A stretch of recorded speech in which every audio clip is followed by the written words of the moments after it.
Hello everyone, ये video related है BEd first year जो कि रहेगा एमडीयू, सीआरएसयू, केयू के या आईजीयू। जो ये यूनिवर्सिटीज़ हैं उनमें जो बीएड का पेपर 1 है वो है चाइल्डहुड एंड ग्रोइंग अप, जो कि है बाल्यावस्था एवं विकास। तो उसके जो इम्पोर्टेंट क्वेश्चंस हैं पेपर 1 के वो हम इस वीडियो में डिस्कस करेंगे। स्टार्ट करेंगे पहली यूनिट से। जो इसकी पहली यूनिट रहेगी उसका जो पहला सब पॉइंट है उससे हम वीडियो स्टार्ट करेंगे। पॉइंट है कि concept, meaning and general principles of growth and development. तो ये हम इस वीडियो में डिस्कस करेंगे क्या concept, meaning and general principles of growth and development. तो मेनली जो हम इस वीडियो में डिस्कस करेंगे वो रहेगा कॉन्सेप्ट और मीनिंग पे सबसे पहले फोकस करेंगे। 3 क्वेश्चन बन रहे हैं मेनली। पहला बन रहा है कि आपका इससे क्या अभिप्राय है वृद्धि और विकास से, और इसका जो ज्ञान है वो अध्यापक के लिए क्यों ज़रूरी है। दूसरा बन रहा है कि इन दोनों में डिफरेंस क्या है। तीसरा बन रहा है कि इनका कॉन्सेप्ट क्या है। ओके, इसके बाद हम सबसे पहले इनका जो कॉन्सेप्ट है वो देख लेते हैं कैसे क्या रहेगा। मीनिंग, तो वृद्धि और जो विकास है इन दोनों में क्या होता है कि हमारी बॉडी में चेंजेस तो होते ही हैं दोनों की वजह से। वृद्धि की वजह से भी चेंजेस होते हैं, विकास की वजह से भी चेंजेस होते हैं। वृद्धि में मतलब मेनली जो हम जैसे शारीरिक कह सकते हैं हम देख लेते हैं। विकास की वजह से मतलब जैसे मानसिक होते हैं, मेंटली डेवलपमेंट होता है। ऐसे चेंजेस दोनों में ही होते हैं। लेकिन जो वृद्धि में जो चेंजेस होते हैं वो कैसे होते हैं, मात्रात्मक होते हैं। और विकास में जो होते हैं वो होते हैं गुणात्मक। मात्रात्मक मतलब मात्रात्मक क्यों कहा गया है, क्वांटिटेटिव, कि हम इनको क्या कर सकते हैं, माप सकते हैं। जैसे आकार, संख्या, प्रकार, स्थिति, भार इत्यादि है कि भाई किसी की लंबाई बढ़ गई, किसी का वेट बढ़ गया, आकार बढ़ गया या कम हो गया, मतलब जो भी है ये सारी चीज़ें ये सब किस में आ रही है, वृद्धि में आ रही है। मेनली इसमें बढ़ना ही होता है कि कोई चीज़ें बढ़ रही है हमारी वो वृद्धि में। और विकास में क्या आ रहा है कि हमारा जो मेंटली है या फिर फिजिकली है, इमोशनली है, सोशली जो चेंजेस हो रहे हैं हमारे में, मतलब जो डेवलपमेंट हो रहा है कि हम सोशली डेवलपमेंट हो रहा है कि हम ज़्यादा इंगेज हो रहे हैं सोसाइटी में, समझ रहे हैं। मेंटली डेवलपमेंट हो रहा है कि हम चीज़ों को ज़्यादा समझ रहे हैं।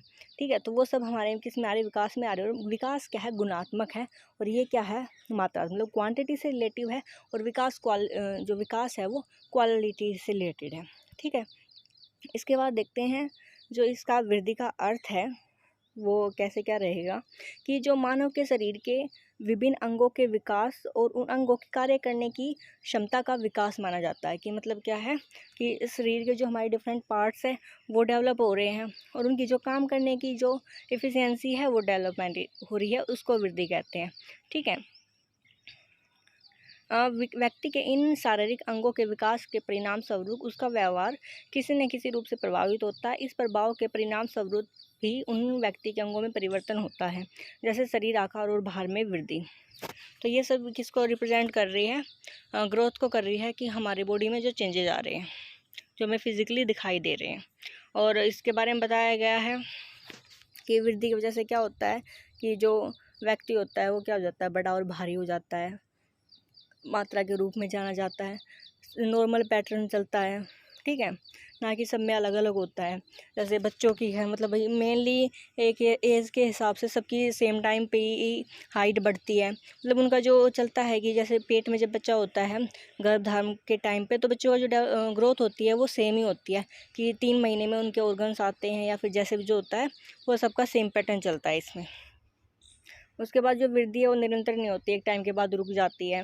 गति एक समान नहीं होती, इसमें गति में परिवर्तन आते रहते हैं। विशेष समय तक होती रहती है, उसके बाद रुक जाती है, आंतरिक रूप से होती है। स्त्रियों में पुरुषों की अपेक्षा वृद्धि तीव्र होती है। तो ये सारे वृद्धि के बारे में इसमें बताए गए हैं। इसके बाद जब हम विकास को देखते हैं कि जो डेवलपमेंट है वो क्या है, तो इन्होंने बताया कि जो डेवलपमेंट वर्ड है वो उन्नति से संबंधित परिवर्तनों की ओर संकेत करता है और मैच्योरिटी की तरफ बढ़ाता है हमें। जब मतलब डेवलपमेंट होता है तो हमारा मतलब क्या होती है, मैच्योरिटी की तरफ भी हम बढ़ते हैं डेवलपमेंट की वजह से। जब जो हमारे साइज में या फिर जो हमारी रचना में जब क्वांटिटी और क्वालिटेटिव दोनों जब डिफरेंसेस आते हैं तो कार्य संबंधी सुधार हमारे अंदर आ जाते हैं। तो इस तरह से इसने बताया कि वृद्धि और विकास के इस बुनियादी संबंध के कारण एक दूसरे के लिए, मतलब हम इनको एक दूसरे के तरह भी यूज़ कर लेते हैं।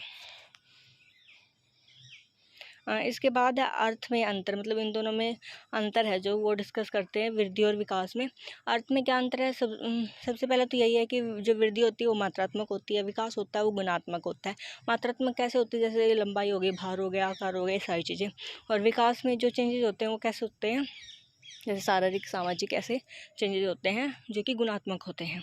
उसके बाद निरंतरता की जो बात की गई है, निरंतरता, उसमें क्या होता है कि जो वृद्धि है वो निरंतर नहीं होती, कॉन्टीन्यूस नहीं होती, वो एक टाइम के बाद रुक जाती है। जैसे जन्म से स्टार्ट हो जाती है, मतलब जन्म से पहले से वृद्धि स्टार्ट हो जाती है। और ये रुकती कब है? मतलब प्रौढ़ावस्था में जाकर रुक जाती है, मतलब एडल्टहुड में। और जो विकास होता है भाई वो कॉन्टीन्यूस रहता है, वो चलता ही रहता है ऑल टाइम, ठीक है। अब जो रिलेशन है वृद्धि और विकास में, भाई ये दोनों एक दूसरे से जुड़े हुए हैं। अगर वृद्धि अच्छी होती है तो संभावना रहती है कि विकास भी अच्छा हो, क्योंकि किसी की हाइट अच्छी है, किसी का वेट अच्छा है, तो मतलब चांसेस है उसकी मेंटली ग्रोथ ज़्यादा हो। अगर किसी की अच्छी नहीं है तो उसका इफेक्ट हमारे दिमाग पे भी पड़ता है, ठीक है। तो ये दोनों आपस में रिलेटेड भी है। अब वृद्धि और जो विकास है वो विस्तृत है या संकीर्ण है? तो जो वृद्धि है वो क्या है? संकीर्ण है। और जो विकास है वो क्या है? वो हमारा विस्तृत है, ठीक है। मतलब कि विकास के अंदर ही वृद्धि इंक्लूड है हमारी। उसके बाद परिमाणात्मक और गुणात्मक को हमने कर लिया। विकास गुणात्मक है, वृद्धि परिमाणात्मक है, ठीक है। और उसके बाद है वृद्धि, विकास को मापना। वृद्धि को माप सकते हैं, विकास को हम नहीं माप सकते, मतलब माप भी सकते हैं बट इतना ईजी नहीं है जितना ईजी रहता है वृद्धि को मापना। ओके।